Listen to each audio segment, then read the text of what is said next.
Friends, good evening. আরেকটা fresh নি ব্লগে আপনাদের সবাইকে অনেক অনেক স্বাগত। কেমন আছেন আপনারা সবাই? আশা করি আপনারা সবাই অনেক ভালো আছেন। আমরাও আপাতত ভালো আছি আপনাদের আশীর্বাদে আর আমার গোপালের আশীর্বাদে। আজ শনিবার আর এখন বাজে সন্ধ্যে 6টা। আর আজকের ব্লগটি আমি এখান থেকেই শুরু করছি, তো প্লিজ পুরো ভিডিওটি না কেটে দেখতে থাকবেন আর আমার সঙ্গে থাকবেন। সারাদিন যে সমস্ত কাজবাজগুলো করেছি সেগুলো আলাদা পার্টে শেয়ার করেছি, আর এই সন্ধ্যের পর থেকে যা যা করবো টুকিটাকি এখানেই শেয়ার করব, আলাদা করে বলার কিছু নেই। আপনারা দেখতেই পাবেন, তো দেখতে থাকুন আর আমার সঙ্গে থাকুন। ও হ্যাঁ, সন্ধেবেলা হঠাৎ করে আমরা তিনজন কেন রেডি হয়েছি সেটাই তো আপনাদেরকে বলা হয়নি। যাচ্ছি চড়কের মেলায়, সেই জন্যই রেডি হয়েছি। আর মিস্টার প্রতিদেব আজকে গেছিল ভোটের ট্রেনিংয়ে, সেখান থেকে ফিরছে, তো চারজন মিলে একসাথেই যাব চড়কের মেলায়। আর মামাম যে ড্রেসটা পরেছে এটা মামামকে আমি দিয়েছি পয়লা বৈশাখ উপলক্ষে, আর দুষ্টু যেটা পরেছে সেটা ওর বাবা দিয়েছে পয়লা বৈশাখ উপলক্ষে। তো আজকে যেহেতু চড়কের মেলায় যাচ্ছি, তো দুই বোনকে নতুন ড্রেস পরিয়ে নিয়েছি। কেমন লাগছে আমার দুই মা জননীকে? দাঁড়ান আপনাদের ব্যাক ক্যামেরায় দেখাচ্ছি, তার আগে দেখতে থাকুন আর আমার সঙ্গে থাকুন। কারণ তাড়াতাড়ি করে বেরিয়ে যাব, কারণ চড়কের মেলা বুঝতেই পারছেন তাড়াতাড়ি শেষ হয়ে যায়। আর সন্ধ্যে 6টা অলরেডি বেজে গেছে, এখান থেকে হাঁটতে হাঁটতে যেতে হবে সেই পর্যন্ত। সব মিলিয়ে জানি না কি লেখা আছে কপালে, তবে গোপাল যেটা ভেবে রেখেছে সেটাই হবে। যা ভেবে রেখেছে তার বাইরে গিয়ে আমরা তো কিছু করতে পারবো না, তাই না? গুড ইভিনিং দুষ্টু। গুড ইভিনিং মামা। এই যে আমার দুই মা জননী, দেখুন কেমন লাগছে।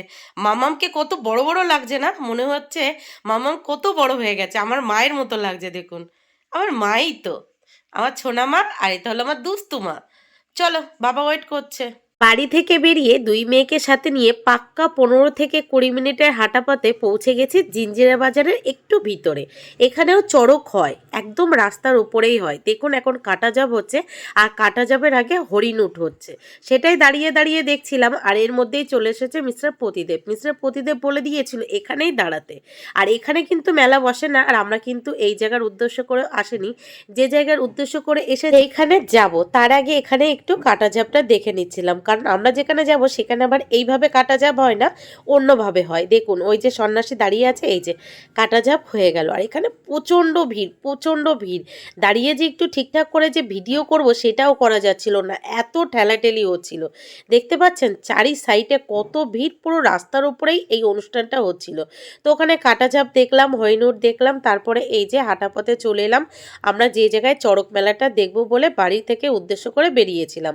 এটা আমাদের বাড়ি থেকে এই জায়গা পর্যন্ত আসতেই হাঁটা পথে ওই 30 থেকে 40 মিনিটের মতো সময় লেগেছে। এই রুটে অটো বা অন্য গাড়ি পাওয়া যায় না, রিক্সা ভাড়া করে যদি আসা যায় তা ওই 150 থেকে 200 টাকার মতো ভাড়া নিয়ে নেবে। তবে আজকের দিনে একদমই রিক্সাও ছিল না, কারণ রাস্তার উপরে চড়ক হচ্ছিল, আপনারা দেখতেই পেলেন। তো সেখান থেকে দেখে আমরা এখানটায় এসেছি। এখন যে লোকজন দেখতে পাচ্ছেন, কিছুক্ষণ পরে দেখবেন এর 10 গুণ লোকজন বেড়ে যাবে। চড়ক মেলা ঢুকেই আমরা সবার প্রথমে চলে এলাম মন্দিরে। এই মন্দিরে ঠাকুর খুব জাগ্রত, খুব খুব খুব জাগ্রত। আগের বছর আমি প্রথম এসেছিলাম এই মন্দিরে, শুধু মাম্মামকে সাথে নিয়েই এসেছিলাম। আগের বছর মিস্টার প্রতিদেব আর দুষ্টু আসেনি।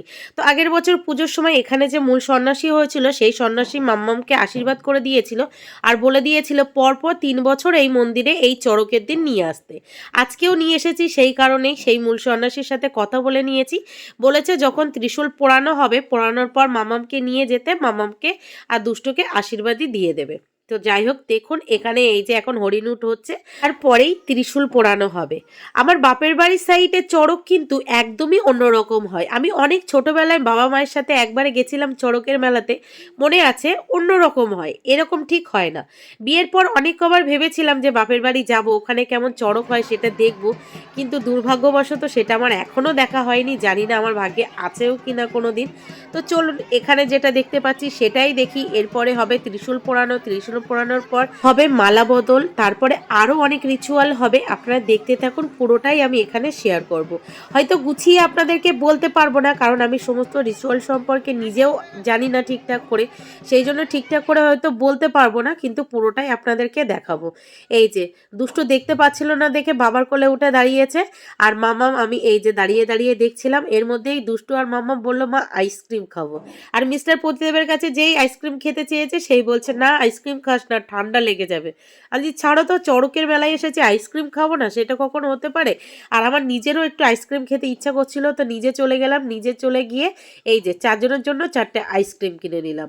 আর মিস্টার প্রতিদেব আইসক্রিম কিনে দিতে চাইছিল না, যখন কিনে দিয়েছি দেখুন দিব্যি খাচ্ছে। আর এই যে আমিও খাচ্ছি। আর এদিকে দেখুন একদিকে খুঁটি পুজো হয়ে গেছে, সবাই গিয়ে আশীর্বাদী নিচ্ছে, আমিও দুই মেয়েকে সাথে নিয়ে গিয়ে ওখান থেকে আশীর্বাদী নিয়ে চলে এসেছি। আর একদিকে দেখুন ত্রিশূল পোড়ানোর জন্য রেডি হচ্ছে, ওই যে ওইটা রেডি হওয়ার পরেই আপনারা বাদবাকিটা দেখতে পাবেন। আমি ভয়েস ওভার আর দেবো না, পুরোটাই আপনাদেরকে দেখাবো।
কথায় আছে ভোলে বাবাকে কেউ যদি মন থেকে ডাকে তবে ভোলে বাবা নাকি তার মনের ইচ্ছা পূরণ করে। জানি না আমার মনের ইচ্ছা কবে পূরণ করবে, তবে ভোলে বাবার কাছে একটাই প্রার্থনা, পৃথিবীর সকল মায়ের সন্তানেরা যেন খুব খুব খুব ভালো থাকে, সুস্থ থাকে, এইটাই প্রার্থনা ভোলে বাবার কাছে।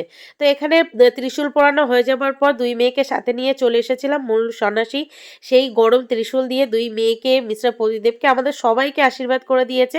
তারপরে এখানে একজন সন্ন্যাসী এই যে বসে আছে এই দিদিটা বলল দুই মেয়েকে সাথে নিয়ে তুমি একটু এখানে প্রার্থনা করো ভোলে বাবার কাছে, এখানের ভোলে বাবা খুব জাগ্রত, তুমি যদি মন থেকে বাবার কাছে কিছু চাও ভোলে বাবা ঠিক শুনবে, আমাদের পাড়ার সকলের মনের কথা শোনে, তোমার কথা কেন শুনবে না। আর সেই মূল সন্ন্যাসীও দুই মেয়ের জন্য একটু প্রার্থনা করে দিয়েছে, বাবার ডেকেছে আর কি।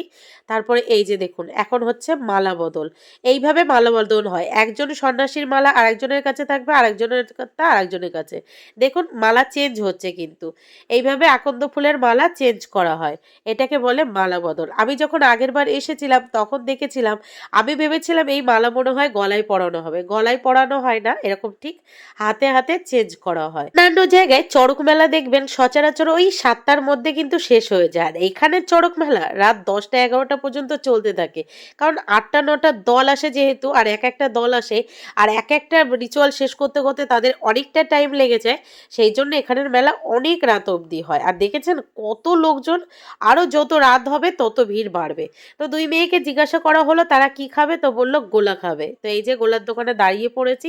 আর দুষ্টু যেই শুনেছে এখানে স্ট্রবেরি ফ্লেভার পাওয়া যাবে, তার সাথে সাথে আবদার সে স্ট্রবেরি ফ্লেভারের এই যে গোলা খাবে। আমি বললাম চলো ঠিক আছে, আমি আর গোলা খাইনি, আমি এই যে বরফ গোলা জল খেয়েছি, মানে একটু বরফ তার ভিতরে ফ্লেভার দেওয়া ছিল, এটা আমি ফার্স্ট টাইম খেয়েছি, তবে গোলা আমি বেশ কয়েকবার খেয়েছি, এবার মনে হলো এটা খাই, ভালোই লাগছে। পিছনের আলোটা দেখুন কভার করছে, একটু মাথাটা সরাচ্ছে আর ব্যাস এদিক থেকে ওদিক থেকে মুখে মারছে।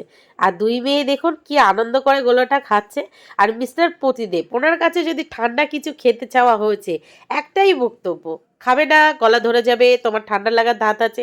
আরে ভাই, আমি নিজেও জানি আমার ঠান্ডা লাগার ধাত আছে, তাই বলে ঠান্ডা খাবো না? গরমকালে ঠান্ডা খাবো না, শীতকালে ঠান্ডা খাবো না, তাহলে খাবোটা কবে?